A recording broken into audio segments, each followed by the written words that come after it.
నేటి 24వ శ్లోకం. నిశ్శేషాశావపూర ప్రవణ గురుగుణశ్లాఘనీయ స్వరూపా పర్యాప్తం నో దయాదౌ దినగమ సమయోపప్లవే అప్యున్నతైవ అత్యంతం యానభిఘ్నా క్షణమపి తమసా సాకమేకత్ర వస్తుం బ్రధ్నస్యేద్ధారుచిర్వో రుచిరివ రుచితస్యాప్తయే వస్తునోస్తు. ఈ శ్లోకం శ్లేషగా ద్వంద్వార్థములతో సాగింది. శ్లేషాలంకారం యొక్క ప్రాముఖ్యత ఏమిటంటే ఇది శబ్ద అర్థ అలంకారములు రెండూ కలిసిన ఉభయాలంకారంగా చెప్పబడుతుంది. ఈ శ్లోకం తత్వపరమైన యోగపరమైన భావముల కలయికతో కొనసాగిందని చెప్పవచ్చు. నిశ్శేషాశావపూర ప్రవణ గురుగుణ శ్లాఘనీయ స్వరూప. నిశ్శేష నిశ్శేషంగా పరిపూర్ణంగా, ఆశాహ అనగా దిక్కులు కోరికలు అని రెండు అర్థములు ఉన్నాయి. ఆశ దిక్కులను, అవపూర తన కాంతి చేత నింపుటయందు లేదా మన కోరికలను సఫలము చేయుటయందు, ప్రవణ అనగా నిర్దిష్ట వైపునకు వంగి ఉండడం లేదా ఒక విషయముపై ఆసక్తి లేదా నిమగ్నత కలిగి ఉండడం అని రెండు అర్థములు ఉన్నాయి. ముందుగా దిక్కుల పరంగా భావిస్తే భూమధ్యరేఖ మీద లంబంగా పడిన ఆ సూర్యకాంతి దిక్కులన్నిటి యందు తన కాంతిని నింపుటయందు ఆసక్తి కలిగినదై ధ్రువముల వైపుకు నిర్దిష్ట గతిలో వంగుతున్నాయి అని ఒక అర్థం. మన కోరికలను పరిపూర్ణము చేయుటయందు నిమగ్నత కలిగినటువంటి సూర్యకాంతి అని మరొక అర్థం. గురు గొప్పదైన, గుణ గుణముల చేత అని అర్థం. గురుగుణ అనే పదం సర్వజ్ఞత్వాది షడ్గుణైశ్వర్య సంపన్నత్వాన్ని సూచిస్తుంది. షాడ్గుణ్య పరిపూరిత అని లలితా సహస్రంలో చెప్పినట్లుగా ఐశ్వర్యస్య సమగ్రస్య ధర్మస్య యశస్య శ్రియం జ్ఞాన వైరాగ్యయోశ్చైవ షణ్ణాం భగయతీరిణాం అనగా సమగ్రమైన ఐశ్వర్యం, ధర్మము, కీర్తి, సంపద, జ్ఞానం, వైరాగ్యం ఈ 6 గుణములు కలిగి ఉండడం భగవంతుని లక్షణం.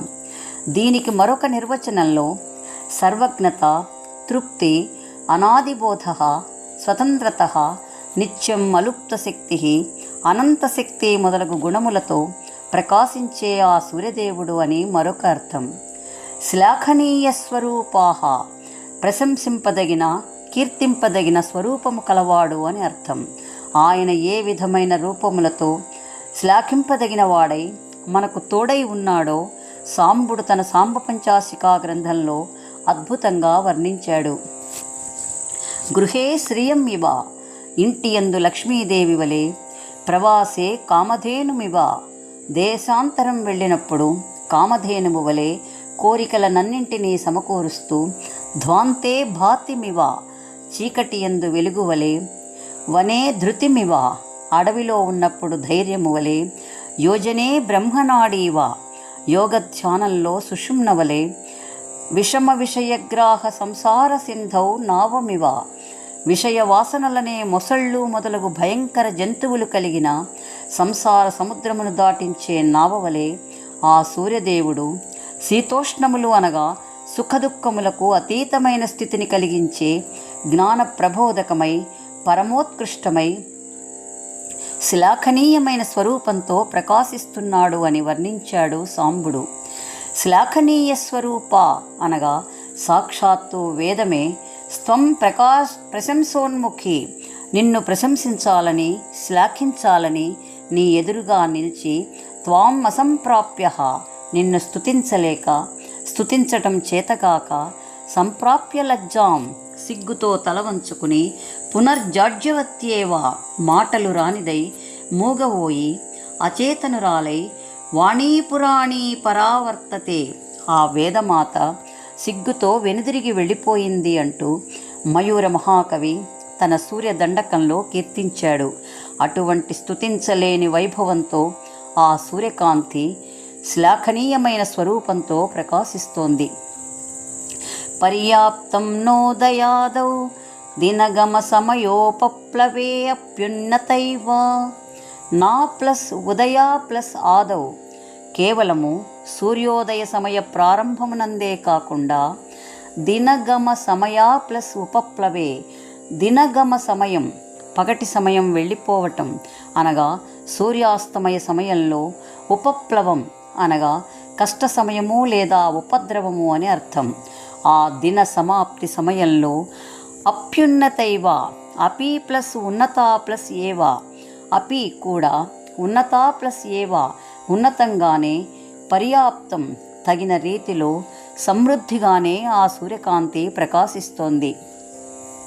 గతంలో 3వ శ్లోకంలో ప్రారంభే వాసరస్య వ్యుపరతి సమయే చ ఏకరూపాస్తదైవ అని చెప్పి మరలా ఈ శ్లోకంలో నా ఉదయాదౌ దినగమ సమయోపప్లవే అప్యున్నతైవ అనటంలోని తత్వపరమైన అంతరార్థం ఏమిటంటే అగ్నిశోమావఖిల జగత కారణం తే మయూఖైః అని చెప్పినట్లుగా సమస్త ప్రపంచమునకు అగ్ని సోమాత్మకం జగత్ మూల కారణములైన అగ్ని సోములకు తన యొక్క చిత్ప్రభా కిరణ ప్రసారము చేత క్షయ వృద్ధులను కలిగిస్తూ అనుదినము సూర్యోదయ సమయంలో అగ్నికి వృద్ధిని, సోమునకు క్షయాన్ని, సూర్యాస్తమయ సమయంలో సోమునకు వృద్ధిని, అగ్నికి క్షయకారకమై ఈ సమస్త బ్రహ్మాండాన్ని ఆ సూర్యదేవుడు రక్షిస్తున్నాడు. మరొక భావంలో కాలస్వరూప విధాతగా సూర్యదేవుని భావిస్తే హేమంతం మొదలు గ్రీష్మం వరకు అగ్నికి వృద్ధి కాలంగాను, వర్ష ఋతువు నుండి శరదృతువు వరకు సోమునకు వృద్ధి కలిగిస్తూ ఆ ఆదిత్య కిరణ ప్రసారంలోని తారతమ్యం వలనే ఈ ప్రకృతి పరిరక్షింపబడుతోంది. మరొక యోగపరమైన సమన్వయంలో అగ్ని సోమ తత్వములు రెండు సమంగానే ఉండాలి. సోమవృష్టి క్షీణిస్తే జాఠరమైన అగ్ని శరీరాన్ని దహిస్తుంది. అగ్ని క్షీణిస్తే సోమవృష్టి జనితమైన శైత్యం ప్రకోపించి శరీరం చల్లబడి అచేతనమైపోతుంది. అనగా ప్రాణాయామ ప్రక్రియ కూడా ఈ సూర్యకిరణ ప్రసారం వలననే సంరక్షింపబడుతోంది అని అర్థం. ఈ విధంగా సూర్యోదయ సూర్యాస్తమయ సమయం రెండింటిలోనూ ఉన్నతంగానే ఉంటాడు అనటంలో ఇంత విశేషమైన తత్వయోగపరమైన అర్థాలను నిక్షిప్తం చేశాడు మయూర మహాకవి. ఆ విధంగా ఉన్నతంగా లేకపోతే జరిగేది ఉపద్రవమే. అందుకే ఉపప్లవం అనే పదాన్ని ప్రయోగించాడు. మరొక భావంలో సూర్యోదయ సూర్యాస్తమయములు అనగా సుఖదుఖములు రెండింటినీ లెక్కించక నిరంతరం శ్రమించే కార్యసాధక లక్షణాన్ని ఆ సూర్యదేవుడు మనకు ఉపదేశిస్తున్నాడని అంతరార్థం. అత్యంతం యానభిఘ్న క్షణమపి తమిసా సాకమేకత్ర వస్తుం. యాహ ఏ సూర్యకాంతి అయితే అత్యంతం అంతులేనటువంటి లేదా విశ్వమందంతటా వ్యాపించిన తమసా చీకటితో ఏకత్ర ఒకే చోట, సాకం ఈ సంస్కృత శబ్దానికి కలిసి ఉండడం అని అర్థం. అనగా ఆ చీకటితో కలిసి ఉండటం, క్షణం ప్లస్ అపి క్షణకాలం కూడా, వస్తుం కలిసి వసించటం, కలిసి ఉండటం అనేది అనభిఘ్న ఆ సూర్యకాంతికి తెలియదు. సూర్యకాంతి ఉన్న చోట చీకటి ఉండదు. అసలు సూర్యకాంతి రాగానే చీకటి పటాపంచలై పారిపోతుంది.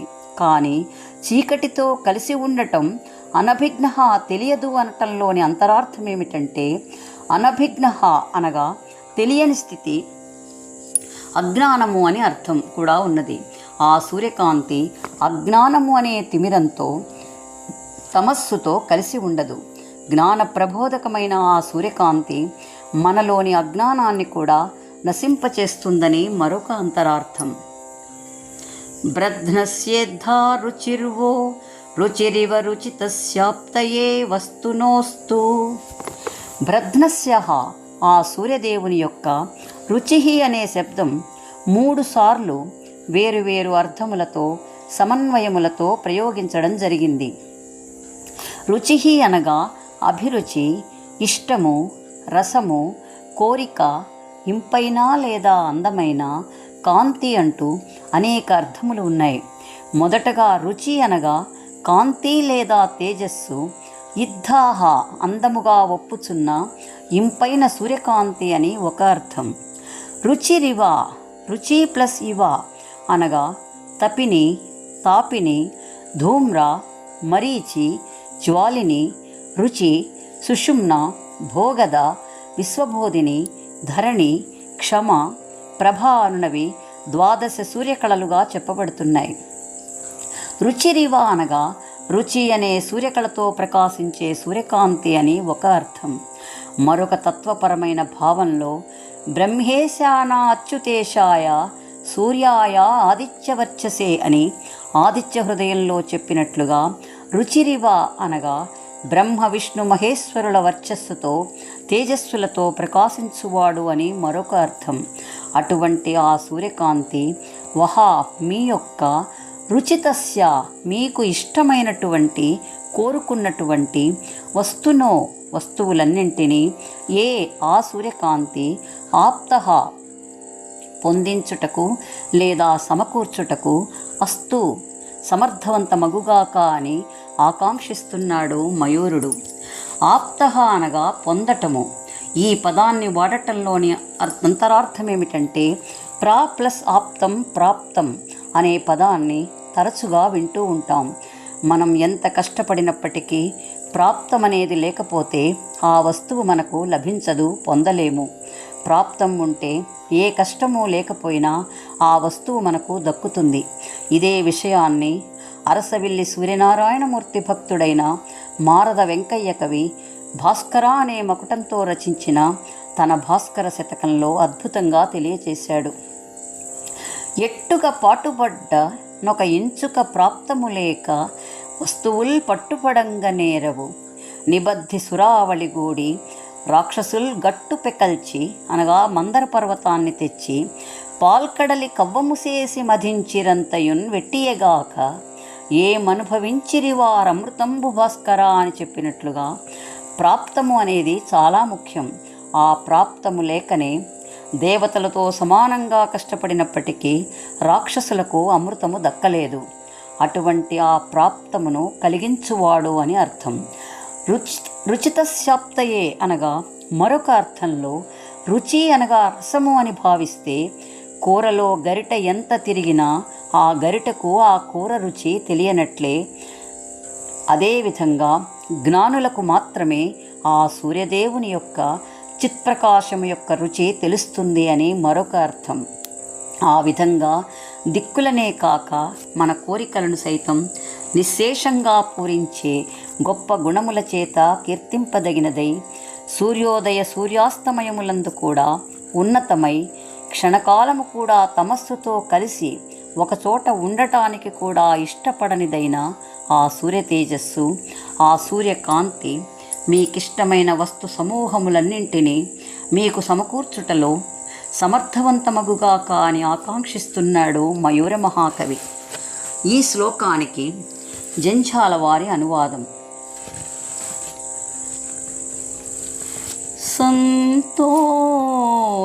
సంతోషరుచితోడ సకలాచలము నింపు గుణములో లోకభూషణము వాడు ఉదయాస్తమయముల ఉన్నత స్థితి నంది ఉదిత స్థిత ప్రజ్ఞ నొందువాడు అజ్ఞాన తిమిరమునంటే క్షణం బైన నిలిచియుండని శ్రీమనీషివాడు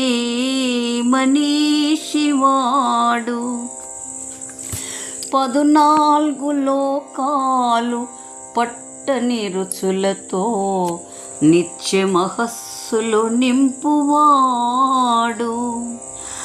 ఉదయ మధ్యాహ్న సాయం మహోత్సవాల విధి మహేశ్వర శ్రీ మహావిష్ణువైన